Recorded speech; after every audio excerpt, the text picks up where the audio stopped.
मी त्यांना अभिवादन करतो। त्यांच्या दादर मुंबई येथील राष्ट्रीय स्मारकाचे पहिल्या टप्प्याचे काम पूर्ण झाले असून दुसऱ्या टप्प्याचे काम जून 2026 पर्यंत पूर्ण करण्याचे नियोजन आहे। तसेच त्यांच्या स्मृतीप्रित्यर्थ काही योजना देखील राज्य सरकार सुरू करणार आहे। त्याचं सविस्तर माहिती पुढे सांगण्यात येईल।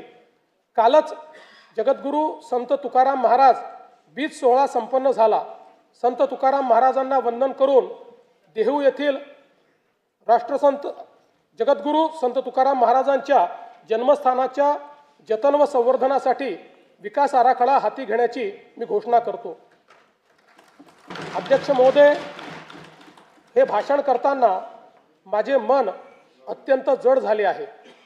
सर्वाधिक वेळा उपमुख्यमंत्रीपद आणि दीर्घकाळ वित्त विभागाची धुरा सांभाळलेले राज्याचे लाडके नेते माननीय अजितदादा पवार आज आपल्यात नाहीत। त्यांच्या जाण्याने राज्याच्या सार्वजनिक जीवनात आणि प्रशासनात कधीही भरून न निघणारी मोठी पोकळी निर्माण झाली आहे। त्यांनी एकूण 11 वेळा राज्याचा अर्थसंकल्प मांडला। अजितदादा व अर्थसंकल्प हे नाते दृढ झाले होते। त्यांच्या करड्या शिस्तीमुळेच महाराष्ट्राची वित्तीय स्थिती कठीण काळातही स्थिर राहिली। काम करणारा माणूस ही त्यांची ओळख आणि त्यांनी दिलेली विकासाची दिशा आजही आपल्याला प्रेरणा देत आहे।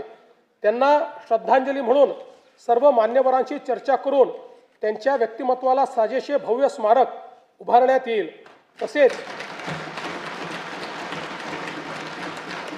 तसेच त्यांच्या नावे गतिमान नागरी सेवा पुरस्कार देण्यात येईल असे मी जाहीर करतो।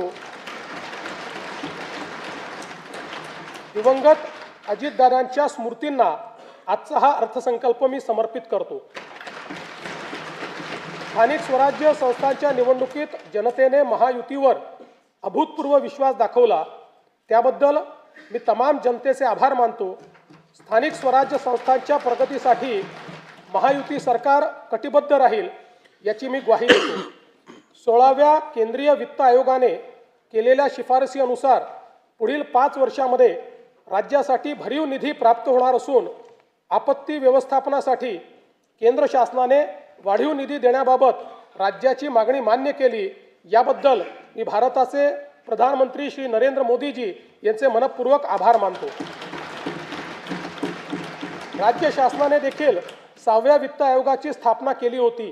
या वित्त आयोगाने विहित वेळेमध्ये आपला अहवाल सादर केला। याकरिता आयोगाचे अध्यक्ष व सदस्य यांचे मी अभिनंदन करतो व त्यांना धन्यवाद देतो। हा अहवाल कृती अहवालासह माननीय राज्यपालांच्या मान्यतेनंतर पुढील अधिवेशनात सभागृहाच्या पटलावर ठेवण्याची कारवाई करण्यात येईल। आयोगाच्या शिफारसींचा अभ्यास करून प्रशासकीय सुधारणा व आर्थिक विकेंद्रीकरणाच्या माध्यमातून स्थानिक स्वराज्य संस्था सक्षम करण्याची कारवाई करण्यात येईल। 1 फेब्रुवारी 2026 रोजी केंद्र शासनाने युवा केंद्रित